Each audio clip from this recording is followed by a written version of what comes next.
Assalamualaikum warahmatullahi wabarakatuh. Perkenalkan, nama saya Luna Syifa Frisbianti dengan NPI 14 12 400 166. Di sini saya akan mempresentasikan untuk memenuhi tugas mata kuliah Ekonomi Teknik kelas A. Saya dari Prodi Teknik Industri Untak Surabaya. Langsung saja pada soal. Di sini diketahui PT Ashifa Abadi merupakan perusahaan yang bergerak di bidang produksi pakaian. Saat ini, kapasitas produksi perusahaan tidak mampu memenuhi permintaan pasar yang terus meningkat. Oleh karena itu, manajemen berencana untuk melakukan investasi pembelian mesin produksi baru. Perusahaan memiliki dua pilihan alternatif investasi, yaitu alternatif A. Alternatif pertama yakni membeli mesin impor otomatis dengan harga lebih mahal, namun efisiensi tinggi dan umur pakai lebih panjang. Lalu di sini untuk alternatif B atau alternatif kedua, terdapat membeli mesin lokal semi otomatis dengan harga lebih murah, namun membutuhkan biaya perawatan yang lebih besar setiap tahunnya. Manajemen ingin mengetahui mesin mana yang lebih layak dipilih berdasarkan analisis menggunakan A. Net Present Value atau NPV, lalu B. Payback Period yang memperhitungkan suku bunga 10% atau menghitung discount payback period, lalu yang C. Sensitivitas apabila suku bunga naik 12% atau turun 8%. Langsung saja. Di sini diketahui tabel bahwa keterangan investasi awal alternatif A yakni 800 juta, lalu untuk alternatif B 600 juta. Umur ekonomis alternatif A dan alternatif B 5 tahun.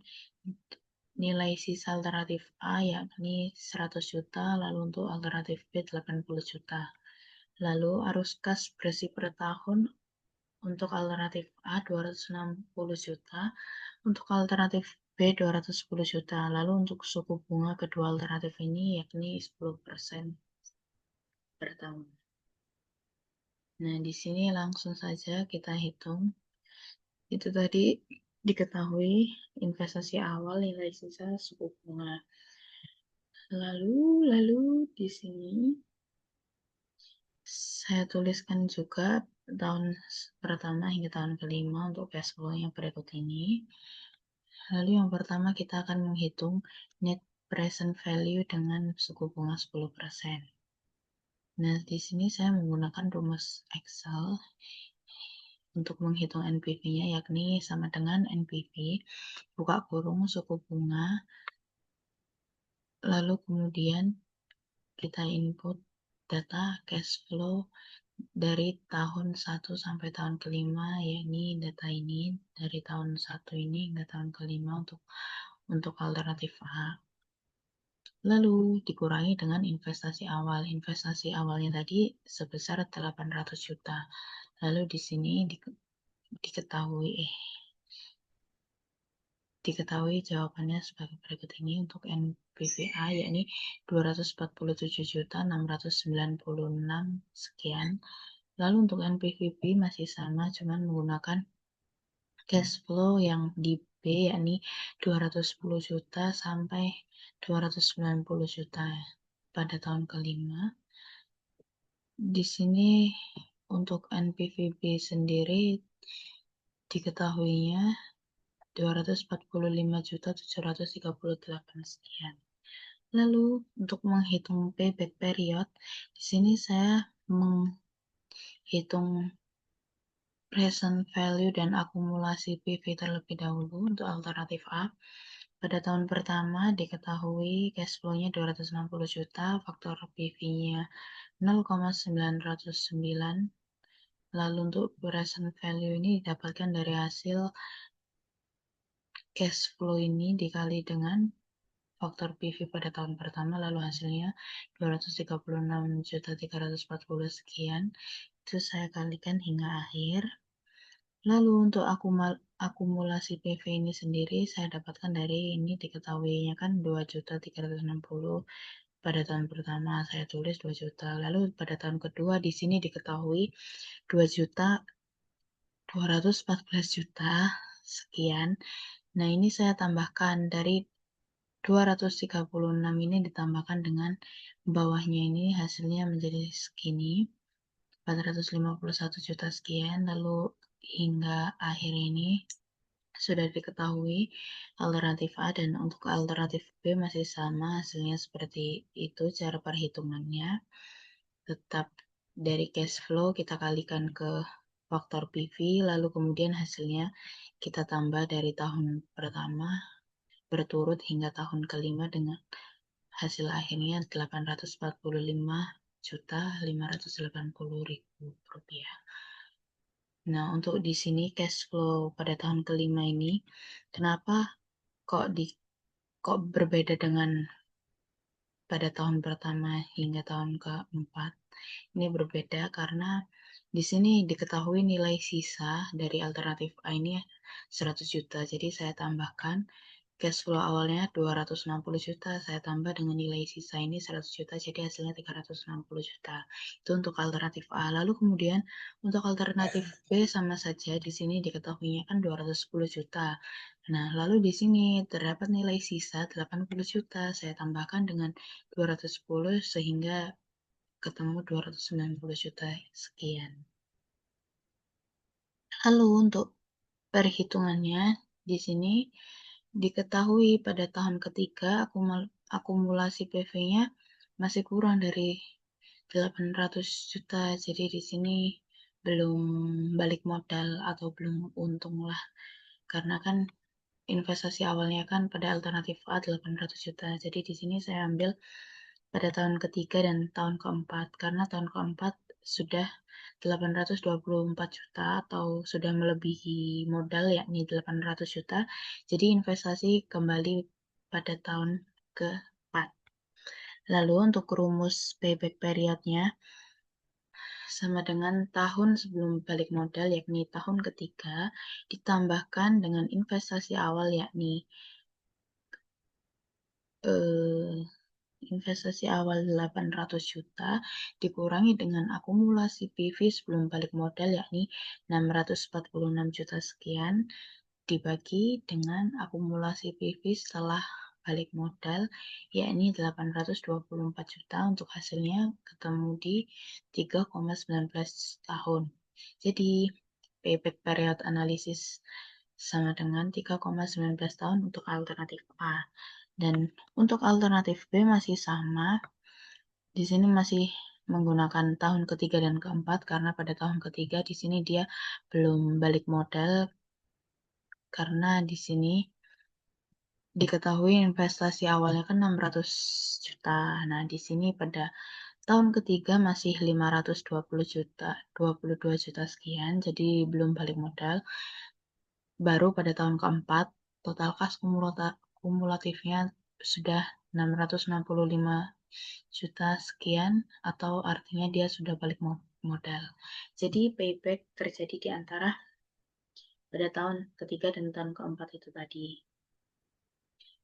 Kita hitung sama seperti cara atas, tahun sebelum balik modal berarti tahun ketiga, terus di sini ditambah invest awalnya 600 juta dikurangi akumulasi PV. Kalau di sini akumulasi PV sebelum balik modalnya ini 522 juta sekian, lalu dibagi akumulasi PV setelah balik modal yakni 665 juta 490 sekian.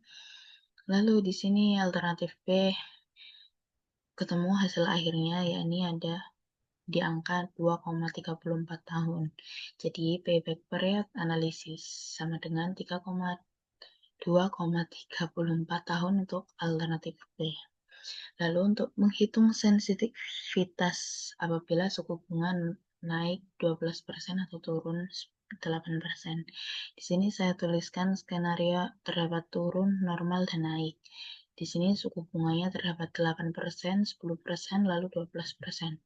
Nah, di sini kita membandingkan hasil NPV A dan NPV B.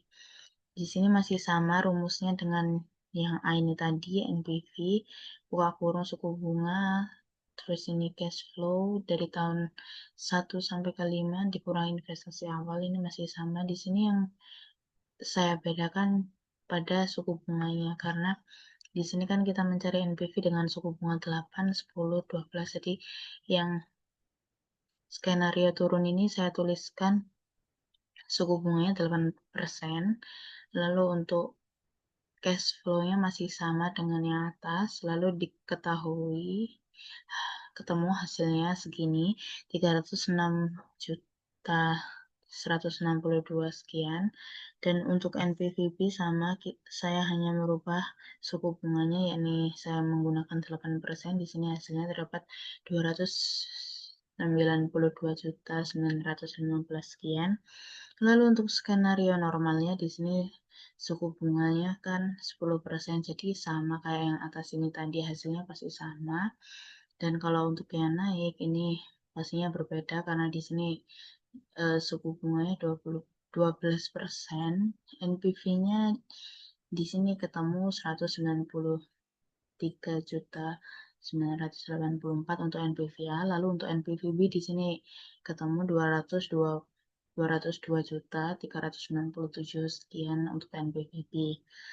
Nah, di sini dapat kita simpulkan bahwa semakin suku bunganya turun, itu nilai NPV-nya semakin meningkat. Namun semakin tinggi suku bunga, NPV-nya pasti nilainya bakal kecil gitu. Lalu untuk mencari kesimpulan, di sini saya menggunakan rumus sama dengan IF, NPV ini saya bandingkan dengan NPVB, lebih besar atau lebih kecil. Lalu alternatif A lebih layak atau alternatif B lebih layak. Di sini hasil akhirnya seperti ini, bahwa skenario turun alternatif A lebih layak, untuk skenario normal alternatif A lebih layak juga. Lalu kemudian untuk skenario naik alternatif B lebih layak. Nah, di sini kita simpulkan aspeknya terdapat 3, NPV, payback period dengan sensitivitas. Dari alternatif A, hasil NPV-nya 247 juta sekian. Untuk alternatif B, hasil NPV-nya 245 juta. Jadi di sini kesimpulannya untuk alternatif A lebih baik karena nilainya lebih tinggi juga. Lalu untuk payback period sendiri di sini alternatif A 3,19 tahun, untuk alternatif B 2,34 tahun. Kesimpulannya alternatif B lebih cepat. Jadi kalau untuk mencari yang cepat, yang waktu singkat, ya pilih alternatif B karena dia lebih cepat. Lalu untuk sensitivitasnya dari tahun turun hingga tahun naik, yakni 8-12%. Untuk alternatif A ini sendiri itu stabil. Lalu untuk alternatif B-nya sedikit lebih stabil. Tapi di sini saya memilih untuk alternatif A karena alternatif A lebih stabil. Ini alternatif A. Dia perhitungannya naik turunnya lebih stabil. Kalau yang ini kan masih sedikit aja perbedaannya. Jadi keputusan akhir saya, yakni saya memilih alternatif A. Walaupun alternatif B memiliki waktu balik modal sedikit lebih cepat dengan waktu 2,34 tahun, namun alternatif A atau mesin impor otomatis lebih stabil terhadap perubahan bunga dan memberikan NPV lebih tinggi. Maka dari sudut pandang investasi jangka panjang, alternatif A lebih layak dipilih. Sekian presentasi dari saya, kurang lebihnya mohon maaf. Wassalamualaikum warahmatullahi wabarakatuh.